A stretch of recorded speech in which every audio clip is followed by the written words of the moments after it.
Day 2 of the DNC, we see Barack and Michelle Obama absolutely body slam Donald Trump and MAGA Republicans. It was Crush Nation. It was the Rip City. Rip City. It was the classiest yet pettiest slams I've ever heard, and I was completely there for it. What wonderful speakers and role models, and I just thought they did an amazing job.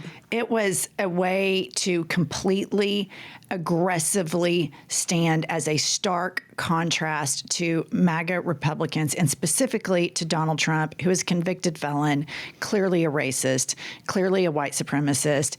And the energy at the United Center last night, you guys, all day yesterday, it's incredible. I mean, it's been such a privilege to be there, but let's play the clip to hear Obama rip city on Donald Trump. The people who will decide this election are asking a very simple question.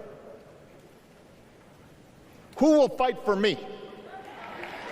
Who's thinking about my future, about my children's future, about our future together? One thing is for certain, Donald Trump is not losing sleep over that question.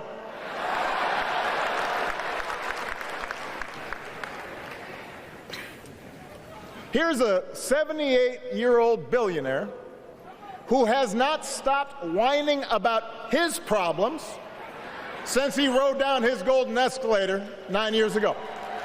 It has been a constant stream of gripes and grievances that's actually been getting worse now that he's afraid of losing to Kamala.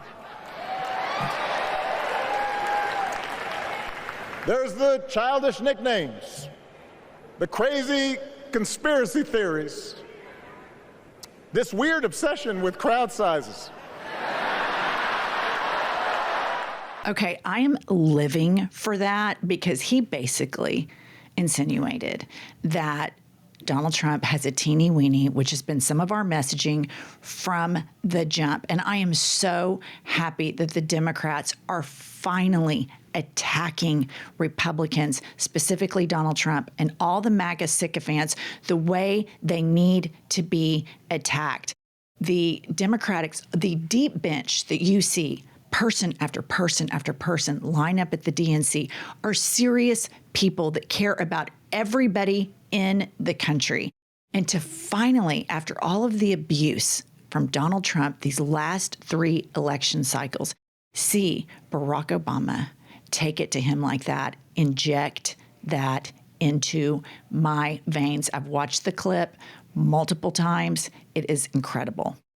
The best part about Obama is he's such a fantastic speaker, and his little look at his hands with the little penis were absolutely my favorite part of his speech, even though it was brilliant all the way around, because we know for a fact that Donald Trump is so jealous of everything about Barack Obama.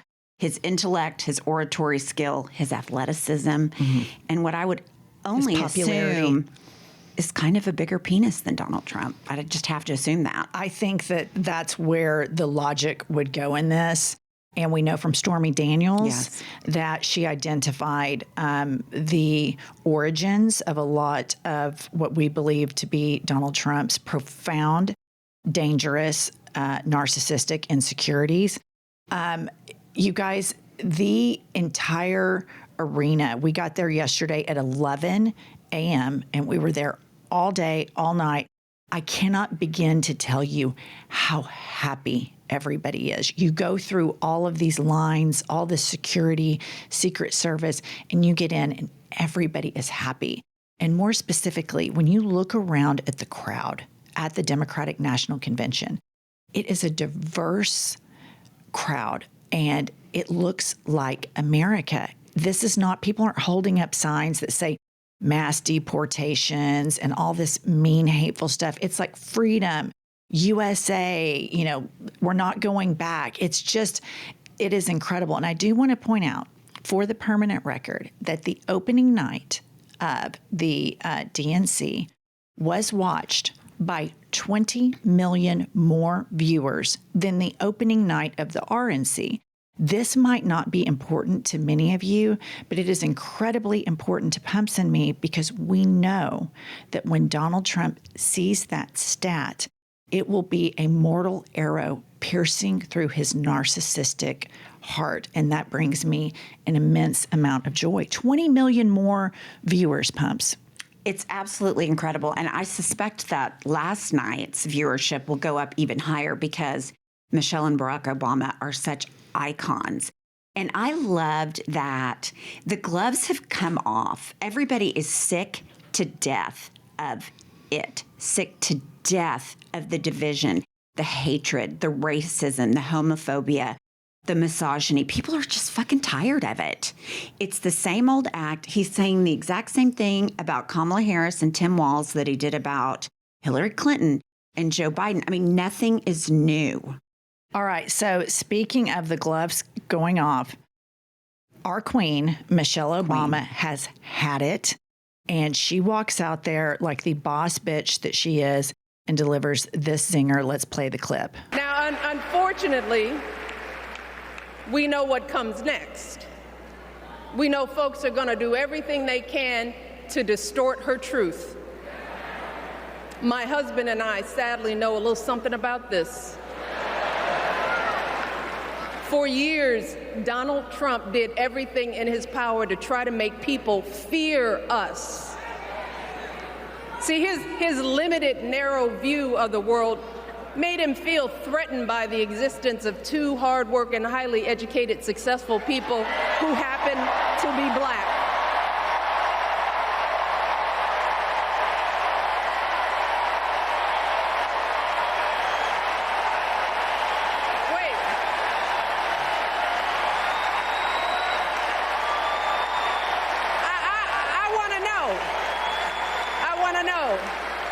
Who's going to tell him that the job he's currently seeking might just be one of those black jobs? Okay, where Michelle Obama at the beginning of this says, we know what comes next. What they're talking about is what every Black American experiences, and it's white lash. And the Obamas know that once he was catapulted onto the stage, that there is a white lash to their accomplishments. As she said it, they are highly educated, highly productive people who happen to be Black. But in the MAGA Republican world, they see them as Black, and then everything that came after that was gifted to them by white people because of their Blackness. And this, it must be exhausting to be a Black person in America, because I can tell you these last 3 political cycles, I have been exhausted being an American, and I am a privileged white woman. I cannot imagine the fatigue of being a Black person in America with a large percentage of the population cuckoo for Cocoa Puffs over Donald Trump and all of the racist dog whistling, both overt and covert, that they have had to deal with. So good on Michelle Obama. I absolutely agree with her. Is Trump seeking a Black job? Because that's what they always do. They try to make everything about race. They try to belittle successful Black people. And we, as Americans, specifically white Americans, have to stand with the Black successful politicians, not successful, working class. Every Black American needs our support, because we will never rid ourselves of this horrific racial past if we don't stand in solidarity with all Black Americans. Absolutely. And one thing that is so jaw-dropping is how emboldened the white supremacists in this country are, not to mention that Donald Trump invites them to Mar-a-Lago. But they are no longer embarrassed, hiding behind an anonymity. Mm-hmm. They are out and proud because Donald Trump stands with them, and they know it. He is an absolute cancer. What I loved about what she said, because it is so true, is it's a Black job. It's already been a Black job before it was Donald Trump's job. And every single person knows that a black woman, black man too, but in this case, a black woman, had to work 5 times as hard. She had to be 5 times better. She has to be perfect because she is a woman and she is brown. And it is unbelievable to me that anybody could watch the contrast and see the Obamas, the Bidens, the Harrises of the Democratic Party, and the absolute fumbling bumpkin that is on the other side. I mean, this guy, he talks about everybody being not smart. He can't put 2 sentences together. He doesn't even care about policy. What he cares about is cruelty, division, and white nationalism, and it is disgusting. And good on Michelle Obama. I particularly loved when she said that she doesn't get the opportunity to fail forward.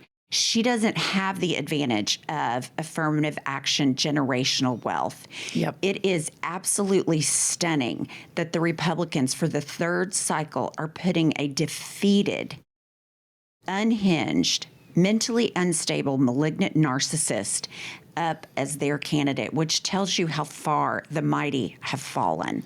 And I think what Pumps was saying there about Michelle Obama flipping the script, because the real affirmative action here is the fact that this man has never been held to account for anything. He inherited over $400 million. He bankrupted casinos. And as Pumps points out all the time, that's very difficult to do. You have to try. The RNC is a Nepo baby reunion with his daughter-in-law, Lara Trump, running it. And you can see by the enthusiasm at the RNC, which there was none, that they are not good at their job. They do not have smart people executing these things. One of the highlights last night, and we happened to be sitting kind of down in the bowl when this happened, and they timed it so well, is, of course, the United Center is jam-packed. You could not fit another person in there, and everybody is happy. And then Kamala and Tim Walz walk out to another jam-packed arena in Wisconsin, and they sync it up, and they're painting the crowd at the DNC, while on the screen, they're painting the crowd at the Harris-Walz rally in Wisconsin, and it was all synced up, and it was just this magical moment. But it's important to point out that when Trump, Donald Lecter, as we like to call him, finds out that they had 2 jam-packed arenas at the same time, synced up, because smart people are doing this. Smart people are coordinating this. This is just a layup for the Dems, this style of entertainment. So imagine how great the governing will be. But I digress, because I want to talk about the mortal wound, how bad that's going to hurt his feelings.